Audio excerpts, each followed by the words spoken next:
30 दिसंबर 2006 को सद्दाम हुसैन को सुबह 3 बजे उठाकर बताया गया कि उन्हें कुछ ही देर बाद फांसी दे दी जाएगी। सद्दाम को मायूसी हुई। वो खामोशी से जाकर नहाए और फांसी के लिए खुद को तैयार करने लगे। इराक के साबिक सदर सद्दाम हुसैन की सिक्योरिटी पर मामूर 12 अमरीकी मुहाफिजों में से एक विल बार्डनवर्पर ने अपनी किताब the prisoner in his palace में सद्दाम हुसैन की जिंदगी के आखिरी दिन के बारे में लिखा है। विल बार्डनवर्पर के मुताबिक अपने आखिरी अयाम में सद्दाम को तवक्को थी कि उन्हें फांसी नहीं दी जाएगी। सना आसिफ डार की तहरीर सुनिए, नातिया सुलेमान की ज़बानी। 2 दहाइयों से ज़्यादा अरसा इराक पर हुकूमत करने के बाद सन 2003 में सद्दाम के इक़्तिदार का खात्मा हुआ। इराक के साबिक सदर सद्दाम हुसैन को सन 1982 में दजील शहर में अपने 148 मुखालिफिन के कत्ल के जुर्म में एक इराकी अदालत ने नवंबर 2006 में मौत की सज़ा सुनाई थी। अदालती दस्तावेज़ात के मुताबिक हलाक किए गए तमाम अफराद शिया मसलक से थे और उन्हें सद्दाम हुसैन पर एक नाकाम कातिलाना हमले के बाद हलाक किया गया था।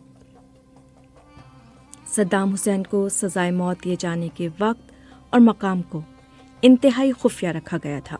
इराक के दारुल हुकूमत बगदाद के मज़ाफ़ाती इलाके खादमिया में एक इराकी कंपाउंड जिसे अमरीकी कैंप जस्टिस के नाम से जानते हैं, उसमें कंक्रीट से बने हुए चैम्बर में सद्दाम को फांसी दी गई। इस मौके पर इराकियों का एक छोटा सा ग्रुप भी वहां मौजूद था। उन अफराद के मुताबिक जब जज सद्दाम हुसैन को फांसी दिए जाने से कुछ देर कबल सज़ा पढ़कर सुना रहा था तो सद्दाम ने हाथ में कुरान उठा रखा था। सद्दाम ने कुरान की ये कॉपी बाद में अपने एक दोस्त को देने के लिए कहा। फांसी के मौके पर कैदियों के कपड़े पहनने के बजाय 69 बरस के सद्दाम हुसैन ने सफ़ेद रंग की कमीज और गहरे रंग का कोट पहन रखा था। इराक की सरकारी टीवी पर नशर होने वाली फुटेज में दिखाया गया कि नकाब पोशों के एक ग्रुप ने सद्दाम हुसैन को फांसी के तख्ते पर चढ़ाया। तहां फांसी लगने के लम्हात को टीवी पर नशर नहीं किया गया। फांसी के तख्ते पर पहुंचने के बाद उनके सर और गले में सियाह रंग का कपड़ा डाला गया, वो कपड़ा जो अमूमन फांसी दिए जाने से पहले तमाम मुजरिमों के चेहरे पर पहनाया जाता है, और उसके बाद फंदा लगाया गया।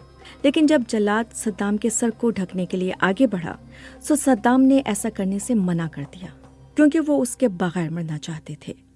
सद्दाम की फांसी के बाद सामने आने वाली एक लीक वीडियो में देखा गया कि जब सद्दाम के गले में फंदा डाला गया तो वो मुस्कुराते हुए दिखाई दिए और चिल्लाकर बोले, क्या आप इसे बहादुरी समझते हैं?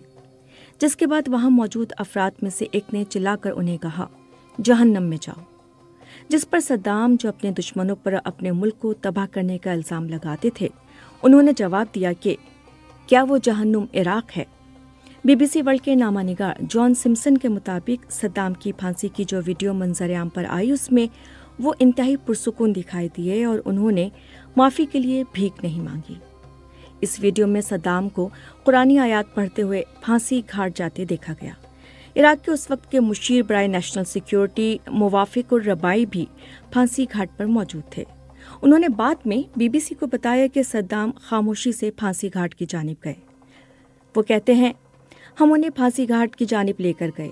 वो कुछ नारे लगा रहे थे। वो बहुत ज़्यादा टूट चुके थे। मुवाफिकुर रबाई वही शख्स हैं जिनकी सन 2013 में एक तस्वीर सामने आई थी जिसमें देखा गया कि मुवाफिक के घर में सद्दाम का कांसी का एक मुजस्मा पड़ा था और उसके गले में वही रस्सी मौजूद थी जिससे सद्दाम हुसैन को फांसी दी गई थी। इस तस्वीर के मंजर-आम पर आने के बाद मुख्तलिफ ममालिक से लोगों ने उस रस्सी को हासिल करने के लिए बोलियां भी लगाईं।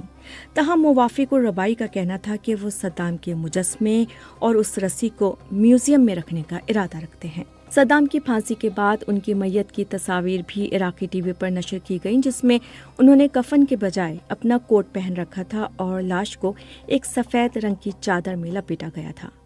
जब सद्दाम को फांसी दे दी गई और उनकी लाश को बाहर लाया गया तो बाहर मौजूद हुजूम में शामिल लोगों ने उन पर थूकना शुरू कर दिया और उन्हें गालियां देने लगे। अपनी किताब the prisoner in his palace में बार्डनवर्पर लिखते हैं कि सद्दाम के 12 मुहाफिजों में से एक ने कोशिश की कि वो हुजूम को ऐसा करने से रोके, ताहम उनके साथियों ने उसे वापस खींच लिया। उन 12 मुहाफिजों में से ही एक ایڈم روتھرسر نے بارڈنورپر کو یہ بتایا تھا کہ جب صدام کو پھانسی دے دی گئی تو ہمیں لگا ہم نے اسے دھوکہ دیا. ہم خود کو قاتل تصور کرتے تھے. ہمیں لگا جیسے ہم نے ایک ایسے شخص کو قتل کر دیا جو ہمارے بہت قریب تھا. 13 دسمبر 2003 کو سابق عراقی صدر صدام حسین کو گرفتار کرنے کے بعد ان پر 3 برس تک مقدمہ چلا تھا اور پھر 5 نومبر 2006 کو انہیں عدالت میں موت کی سزا سنائی گئی تھی.